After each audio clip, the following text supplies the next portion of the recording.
Hello students, good morning. I am Enkant, your English teacher. Today in this video lecture, we shall learn and understand the first poem titled The Road Not Taken, written by a great American poet, Robert Frost. This well-known poem describes about making choices for our better life. And we know that it is the choices of life, it is the options of life that somewhere shape up our career, shape up our future. Okay? आपके literature की book में prescribe first poem जिसका title है the road not taken, जो एक great American poet Robert Frost के द्वारा लिखा गया, उसके बारे में हम लोग अंडरस्टैंडिंग डेवलप करेंगे। ये उनकी लिखी हुई मशहूर कविता हमें लाइफ के डिफरेंट चॉइसेस और ऑप्शंस के बारे में डिस्क्राइब करते हैं कि किस कदर अपनी लाइफ को बेटर बनाने के लिए, अपने फ्यूचर को बेटर बनाने के लिए हमें कभी कभी चॉइसेस को कंपैरेटिवली स्टडी करना पड़ता है, उसकी एनालिसिस करनी होती है और डिफरेंट चॉइसेस में एक चॉइस ऐसा हमें सेलेक्ट करना होता है that can lead us to our destination and success. This is all about the same. Okay? Let's see how the poet describes his own choices of life, and let's better know what one choice of the two could lead him to the final success. अब हम जरा देखेंगे कि इस poem में Robert Frost ने किन दो अलग अलग चॉइसेस को डिस्क्राइब किया है और किस तरह उनमें से एक वो चॉइस, वो ऑप्शन जिसको उन्होंने खुद ही कंपैरेटिव एनालिसिस के बाद सेलेक्ट किया और उस चॉइस को फॉलो करते हुए अपनी लाइफ में उन्होंने उस सक्सेस को अचीव किया जिसके लिए वो डिजर्व करते थे। Okay, let's start the poem and go through it's opening stanza. Two roads diverged in a yellow wood, and sorry, I couldn't travel both. And we one traveler, long I stood and looked down one as far as I could to where it bent in the undergrowth. Two roads diverged in a yellow wood, and sorry I could not travel both. And we one traveler, long I stood and looked down as one far as I could to where it bent in the undergrowth. First stanza में दो words difficult हैं, उसकी explanation देना जरूरी है। First है phrase yellow would, इसका contextual meaning दिया गया the forests passing through the autumn season, वो जंगल जो पतझड़ के मौसम से गुजर रहे थे उसे उन्होंने कहा येलोवुड। सेकेंड वर्ड है undergrowth, which means what, the field full of green vegetation, हरियाली, हरे भरे पौधों से भरा मैदान, उसे कहा गया अंडरग्रोथ।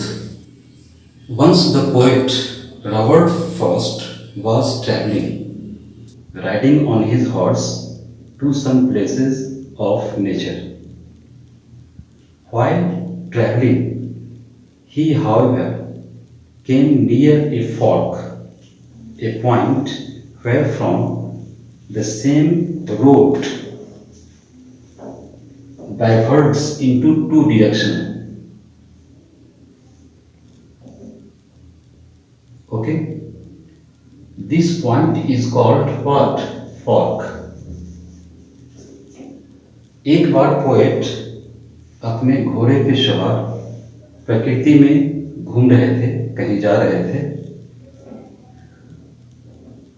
चलते चलते, हॉर्स राइडिंग करते करते वो एक उस पॉइंट पे पहुंचे जहां उन्होंने देखा कि वही सेम रोड जिससे ट्रैवलिंग करते हुए अब तक उन्होंने उस जगह पे उन्होंने रीच किया,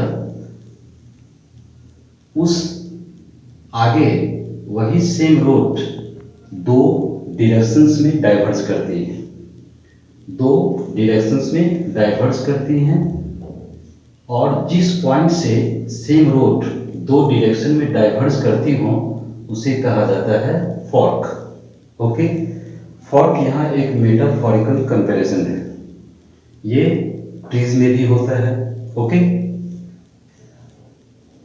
when he saw the same road diverges into two directions, what he observed then and there, जब उन्होंने देखा कि वही रोड आगे बढ़ने पर दो अलग अलग दिशा की तरफ मुड़ती हैं, जाती हैं, बढ़ती हैं, तो उन्होंने क्या देखा, उन्होंने क्या महसूस किया, उसके बारे में फर्स्ट स्टेंजा में डिस्क्रिप्शन है। वो बतलाते हैं कि मैंने देखा ये दो रास्ते, दोनों रास्ते लेफ्ट और राइट किस तरफ जा रही हैं, एक येलो वुड की तरफ, उस फॉरेस्ट की तरफ लीड कर रही हैं।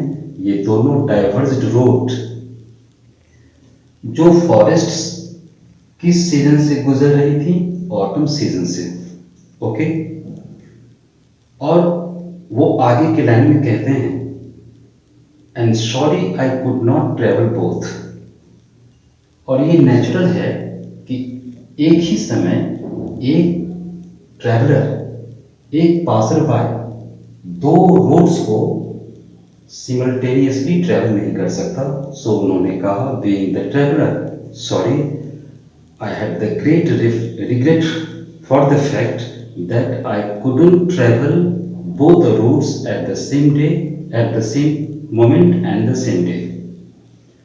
और एक राहगीर होने के नाते मुझे अफसोस के साथ कहना पड़ रहा कि मैंने उसी दिन उसी वक्त दोनों रूट्स को ट्रैवल नहीं कर सका, क्योंकि कोई भी आदमी ऐसा नहीं कर सकता। And now we should understand the meaning of the last three lines of the opening stanza, that is as follows: and be one traveler, long I stood and looked down one as far as I could to where it bent in the undergrowth। Poet बतलाते हैं कि एक true traveller होने के नाते मैंने सोचा कि मैं एक ही समय दो अलग अलग दिशा को जाने वाली रास्ते से ट्रैवल नहीं कर सकता, इसलिए मैं वहां रुक गया।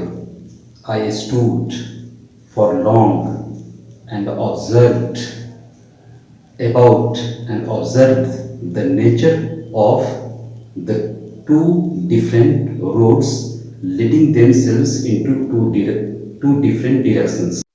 So he stayed there for some time, stood later, stood for long, and observed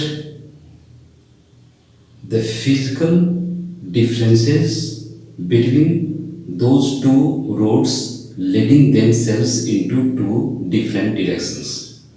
इसलिए उन्होंने रुक जाने का फैसला किया।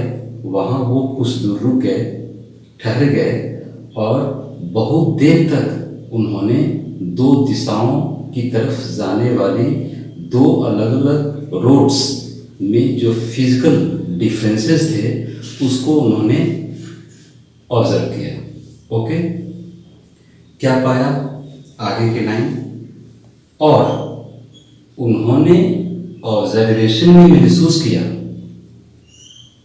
तब जब उन्होंने देखा उस एक रास्ते की तरफ, उस रास्ते की तरफ जो जा रही थी कहाँ, उन्होंने देखा कि वो उनमें से एक रास्ता जो लीड कर रहे हैं किस तरफ, अंडर ग्रोथ की तरफ, towards the field that was full of green vegetation. अब फर्स्ट स्टेंजा के कंटेंट से ये क्लियर हो गया कि उन्होंने दोनों रास्तों को बड़ी गौर से देखा, परखा, उनकी जो फिजिकल डिफरेंसेस थे उसको एनालिटिकली ऑब्जर्व किया, कंपेयर किया और पाया कि उनमें से एक रास्ते जा रहे हैं किस तरफ, that was leading to undergrowth. Okay, next stanza, then took the other just as fair and having perhaps the better claim because it was grassy and wanted wear, though as for that the passing there had warned them really about the shame। इस second stanza के लिए यहाँ 3 words दिए गए हैं, 4 words दिए गए हैं। फर्स्ट वर्ड है फर्स्ट लाइन का last word fair. Fair means logically, reasonably, तार्किक रूप से। ओके, नेक्स्ट है claim.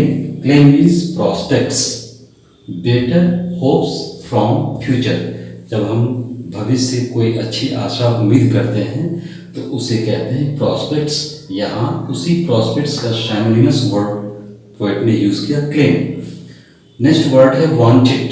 Wanted means required, needed, जरूरत पड़ी।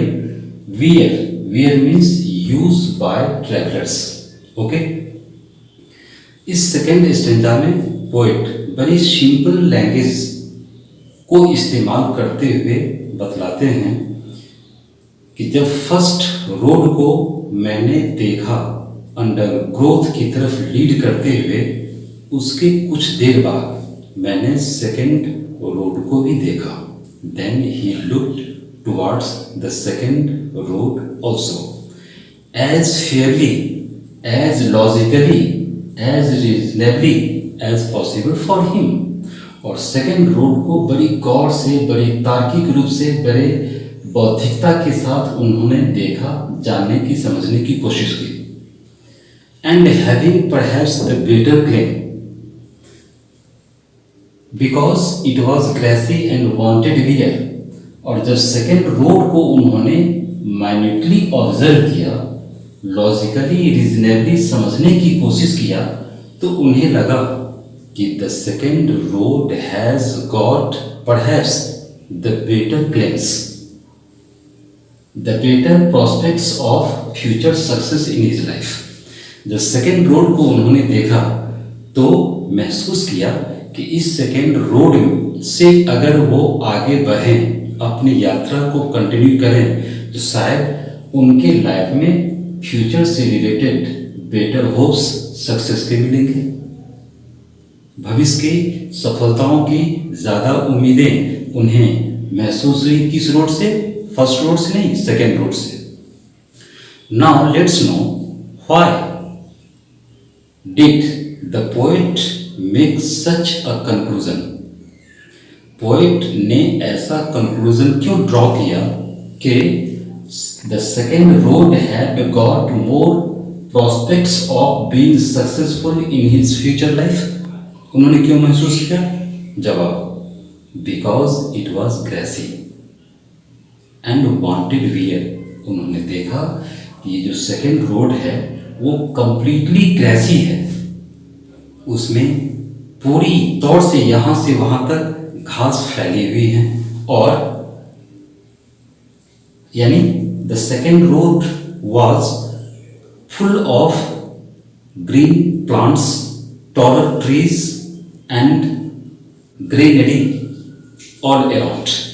उन्होंने महसूस किया जो सेकेंड रोड है वो फर्स्ट रोड से ज़्यादा ग्रेसियर है, फर्स्ट रोड से ज़्यादा उस सेकेंड रोड में हरियाली भरी हुई है, ज़्यादा जंगल पेड़ पौधे हैं। इसको देखकर उन्हें लगा the second road needed some more number of future passersby and travellers. उन्हें लगा कि सेकेंड रोड में हरियाली पेड़ पौधे इसलिए ज़्यादा हैं शायद क्योंकि इस रोड से कोई ट्रैवलर पास टाइम में नहीं गुजरे। दूसरे रोड को फ्यूचर ट्रैवलर्स की ज़्यादा ज़रूरत है। This second road needs some more number of future travellers. Okay, कारण भी समझ में आ गया कि सेकेंड रोड में उन्हें बेटर क्लेम क्यों दिखाई पड़ा। Now last two lines of the running stranger, though as for that the passing there had warned them really about the same, knowing the fact that if all roads are roughly used by the future travelers, they all will look the same. They all will look the same. और last two lines में वो कहना चाहते हैं कि ये जानते हुए कि अगर सारी सड़कों से ट्रैवलर्स ज़्यादा गुजरे, उनका ज़्यादा यूज़ किया जाए, ओके, तो शायद हर रोड एक दूसरे की जैसी दिखेंगी। Now I hope you all must have understood the contextual meanings of these two stanzas of the poem. Thank you for watching today's video lecture.